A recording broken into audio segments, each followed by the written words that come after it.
Okay, so good afternoon, everyone. So before we start our discussion for today, I just want to inform everyone that together with this video discussion, I will also be sending this PowerPoint for you to have a copy or reference for our activity later and then for the quiz that we'll be conducting. So for today, we will be discussing about the strategic entrepreneurship. So when it comes to establishing a business or building a business, it is very important for an entrepreneur to have a strategy. When we say strategy, that pertains to the different activities that is being done by the businesses or entrepreneurs for them to have a competitive advantage. So, isa talaga sa mga major thing kaya nagiging successful ang isang business is because of a good strategy. And when we say strategy, it also includes or describe what we call the input, the process, and also the output. When we say input in a strategy, it pertains to the plan. All of the plans that is being decided by a company is under the input. So sa process naman, it pertains to the different operations. Operations na gagawin nila based doon sa plano na napag-decide ng mga entrepreneurs. And of course, the output, this pertains to the outcome of the planned strategy. So usually, if the strategy is well established, the output of that particular strategy will be positive. Of course, it will give growth to the company. Okay, next one, of course, we do have different components of strategic entrepreneurship. So the first component is what we call the opportunity identification. One of the strategy of a company for them to be able to be successful is to know the opportunity. Like what I have said on our past discussions, it's very important to grab different opportunities. Kasi sometimes, in our business, mas gusto natin ginagrab yung mas malalaking opportunities rather than those small opportunities. So, tulad nung sinasabi ko palagi, even it's small or large opportunity, make sure to grab those one. Why? Because hindi natin alam what kind of opportunity magbibigay ng profit. Magbibigay ng mas malaking profit sa company natin. We never know. Malay natin yung mas maliit na opportunity na yon, yun pa pala yung magbibigay ng profit or mas malaking growth sa company natin. Next one, of course, is the innovation. Innovation is very important in today's industry. Every business lives in its particular industry. And when we say innovation, it's about making things new sa mga paningin ng mga consumers, sa mga customers. Innovation is really one of the effective strategy when it comes to business. Why? Kasi when it comes to innovation, you are making something new not just to the eyes of the consumer, but also to the industry.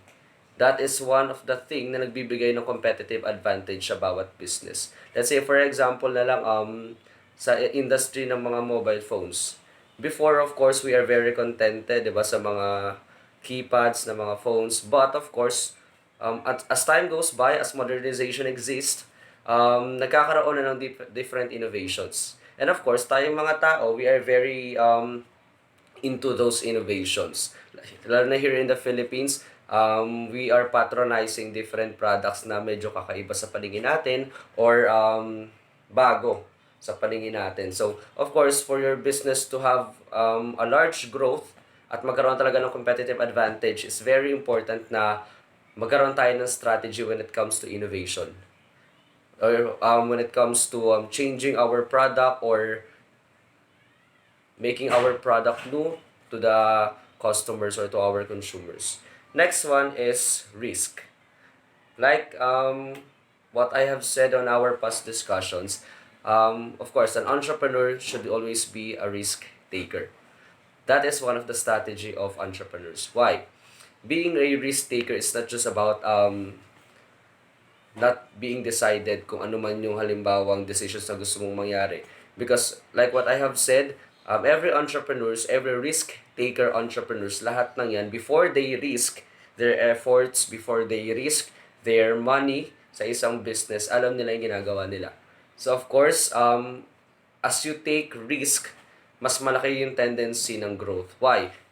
Let's connect the risk and innovation. Let's say for example, you want to take a risk na mag-produce ng ganitong product na iba sa paningin ng mga tao.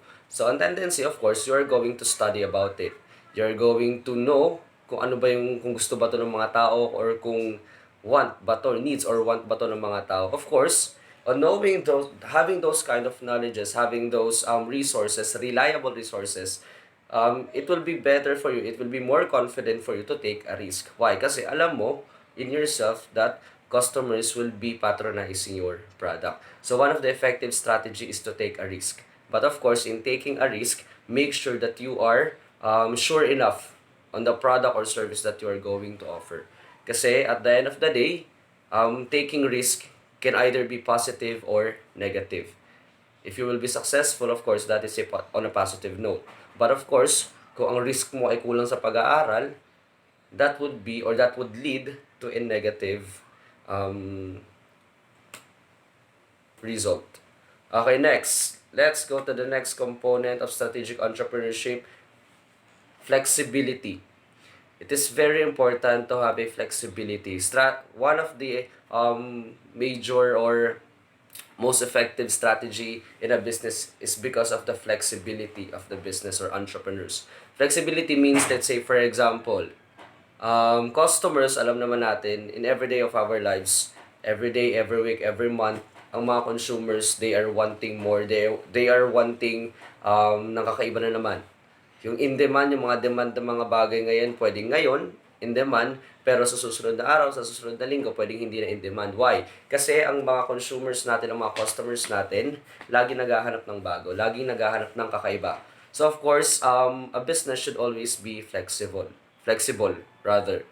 Kung ano yung gusto ng customers, kung ano yung needs, or kung ano yung wants nila, yun ang gawin natin. Why? Because at the end of the day, sino ba ang bibili ng product? Sino ba ang bibili ng service natin? Hindi tayo, kundi ang ating customers. And of course, that is one of the opportunity na rin na manggagaling na sa customers kung ano yung gusto nila at kung ano yung pangangailangan nila. So, for your business to be flexible, for your business to be more successful, just always lean on the needs and wants of the customer. Because a business is a business with customer. A business is not a business without a customer. Okay, next is what we call the vision. Of course, lahat ng strategy na yan when it comes to getting your customer, when it comes to have a competitive advantage, lahat ng yan kailangan. But of course, first and foremost, kailangan mo na magkaroon, of course, ng vision ng isang company. When we say vision, this is the foresight of your company. This is the foresight of the entrepreneurs. It's very important na as you establish the business, alam mo na agad kung ano yung patutunguhan ng business mo.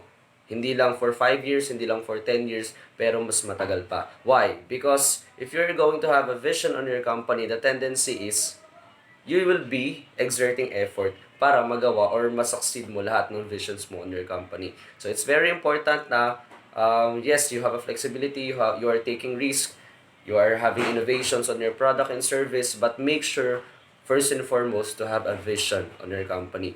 Alamin mo dapat o alam mo dapat kung saan mapupunta ang company mo. Okay, next one of course is what we called growth. As we establish your company, of course, hindi naman tayo nag-goal na hanggang dito na lang palagi ang ating business, di ba? We are always wanting for more. So of course, one of the strategies or strategic thing na ginagawa ng mga entrepreneurs is having different operations, different things na ginagawa nila for them to have a growth, such as innovation, o kaya yung mga tactics nila, or yung even having the advertisement, their marketing part, lahat ng yung ginagawa nila for them to have a growth on their company. Kasi yun naman ang gusto ng mga businesses, not just to earn profit, but to grow on the industry. Kasi hindi sapat na nag-earn ka lang ng profit. Kasi let's say for example, today, yes, you can earn profit today. Pero hindi mo alam sa mga susunod na araw, baka mamaya dahil kulang ka sa strategies, pang short-term period lang pala yung profit na makukuha mo. So of course, mas maganda na you are aiming for growth. Mas maganda na yung business mo ay lumalago. Okay, next one. So of course, entrepreneurs do not use strategic planning for many reasons. Actually, not all entrepreneurs are using strategic planning. Kasi nga, hindi naman siguro lahat are well educated when it comes to creating a business. Maybe some of the entrepreneurs are going into business just by having a money, because of having a money, gusto nila magtayo ng business. Pero tulad nga ng sinabi ko, pag tayo ay lack ng knowledge when it comes to establishing a business, mas mataas ang tendency na bumagsak ang business natin. So, sabi nga dito, they do not use strategic planning sa mga reasons na to. Number one, scarcity of time. When we say scarcity, kakulangan ng oras. Of course, when it comes to building or creating strategy, it's very important na laanan natin yung palagi ng oras. Why? Kasi ang strategy, hindi lang yan basta-basta. Hindi lang yan basta kang makaisip and then decide. There are so many factors to consider when it comes to creating a strategy. Lahat ng bagay dapat i-consider natin. Even the consumer, the financial stability, the marketing part, yung operations natin, yung lahat ng bagay sa business kailangan binibigyan natin ng consideration when it comes to having a strategy. Kaya yung iba, dahil ayaw nilang mainip, wala silang oras or nakukulangan sila sa oras, sa pag-iisip ng strategies nila, kung ano na lang yung ma-decide nila, yun na lang yung ginagawa. So, ang tendency, yung mga ganung part, mas mababa yung tendency nilang mag-grow sa isang industry. Okay, next one is lack of knowledge about how to plan. Like what I have said, some of the entrepreneurs are not really that knowledgeable kung ano yung pinapasok nila. So, it's very important na as you enter the business industry, you know how to create a business, you know how to manage a business, and you know how to make your business successful. Kaya yung iba kasi nga, di sila nagkakaroon ng strategic plan kasi first and foremost, hindi nila alam paano ba gumawa ng isang strategy. So of course, make sure to be educated on those things for you to be successful. Next one, lack of expertise in the planning process. So sometimes, maybe you know how to create a plan, but ang problema paminsan-minsan, nagkakaroon lang kayo ng limitations. Hanggang dito lang yung alam mo. So, minsan, tulad ng sinabi ko kanina, lack of knowledge pa rin siya. Maybe you have a pinch of knowledge about creating a plan, a strategic plan, pero ang tendency, sometimes, may limitation lang. So, kapag nandun tayo sa kalagitnaan ng papaplano natin, napuputol na. Kaya minsan, hindi natutuloy. Minsan, pag tinutuloy natin, hindi naman ganun nagiging effective. So, it's very important na always to have lots of knowledge. Always be an information seeker when it comes to building a business, when it comes to creating a strategy for your business. Okay, next one is lack of trust in others. Class, when it comes to creating a business, make sure to trust not only yourself, to trust not only the people who has money, hindi lang yung mga taong may pera sa business mo, pero lahat ng taong gumagalaw sa business mo. Sometimes yung iba kaya hindi nagkakaroon ng strategic planning. Why? Because they don't trust the operations. Baka mamaya hindi nila kayang gawin to. They don't trust the marketing department. Kasi for example, baka mamaya maging failure, maging epic fail na lang yung kanilang strategy dahil hindi mapanindigan ng marketing. O kaya they don't trust the accounting department kasi baka mamaya magkulang yung pera, biglang kalagitnaan ng kanilang strategy, bigla na lang yung financial stability nila, bigla na lang matumba. Di ba? Bigla na lang silang mawalan ng budget para dun sa strategy na yun na gusto nilang i-perform. So, ang tendency, when you enter a business, when you create a strategy for your business, make sure always to have a trust. Make sure to work as one. Hindi nagiging successful ang isang business kapag nagkakanya-kanya ang mga empleyado.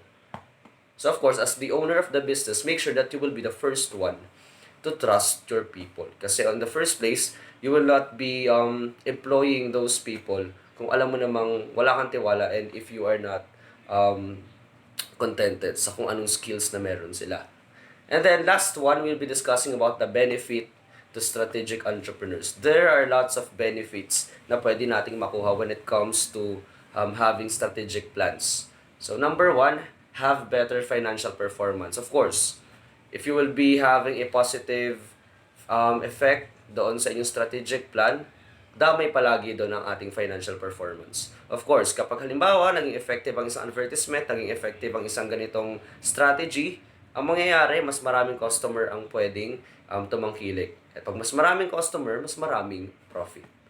Next one is more efficient resource allocation. Of course, more efficient resource allocation. So, ang tendency, mas lalawak ang business natin. Mas marami tayong pwedeng makasosyo, mas maraming pwedeng pagkuhaan ng mga product, mas maraming pwedeng maging customer, mas maraming pwedeng maging part ng business natin. Mas maraming or mas magiging malawak yung sakop ng business natin.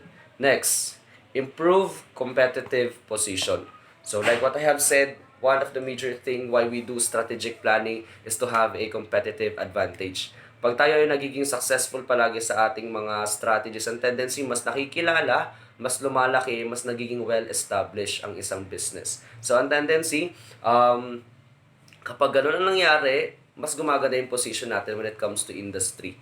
Kasi mas nakikilala tayo kung let's say for example, dati, new entrant lang tayo sa industry hanggang magiging, what do you call this one? Magiging market follower na tayo. After nun, dahil naging effective tayo lalo magiging market challenger na tayo.